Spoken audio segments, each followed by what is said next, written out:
So this week, the Supreme Court heard arguments on the Voting Rights Act, which Justice Scalia called a racial entitlement, and people were very upset about that. But that's Scalia. He's a bit of a bomb thrower, right? He likes that kind of stuff.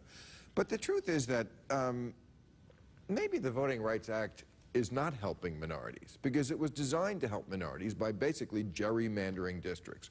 What they wanted to do back in the 60s is make sure that blacks had representation in Congress.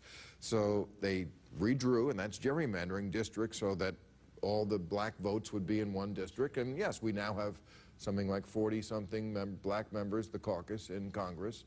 But when they did that, what it also did was created a lot of lily-white districts where you can have crazy right-winger Republicans get elected, and that's not good for the country. So what do you think? Should they get rid of the Voting Rights Act or not? Absolutely not.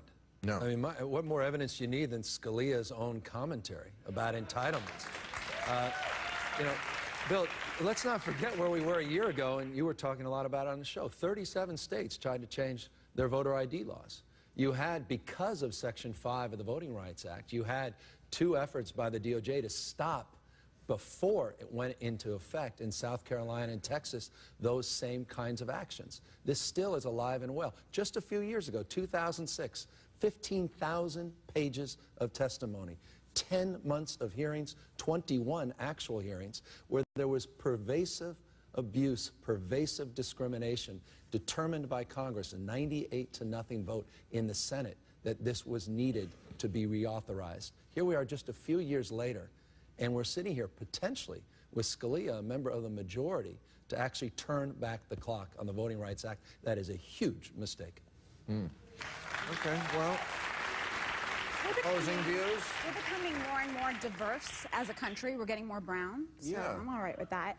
But, you know, to even suggest that there isn't racism today, it's unquestionable. I mean, I lived 5 blocks from the Twin Towers when they fell. And, you know, for years afterwards, I was randomly the person that was checked every time during security checks. So, you know, it's not... Well, that's racism combined with ignorance. Right, because what am I going to do? Right, because you're not a Muslim, right? No, I'm a Hindu. I'm a Hindu, right. Well, it's happening every day, you know. Not that all Muslims were not responsible for 9/11, that's not what I'm saying, but, you know, obviously... There was a Hindu man pushed into the subway just in December because someone was getting retribution for 9/11. I remember a week after 9/11, a guy killed a Sikh. Yeah. He's wearing a turban. It's like, this has nothing to do with Muslims, but, you know, rednecks, close enough. Yeah, and people in my community in Texas, after 9/11, the Sikhs actually had to wear American flags on their lapels to show that they weren't Muslims and that they were for this country. Oh, the guy at my gas station right after 9/11 could not have changed his attitude more. My friend! Good to see you, my friend! All right, I got one more issue.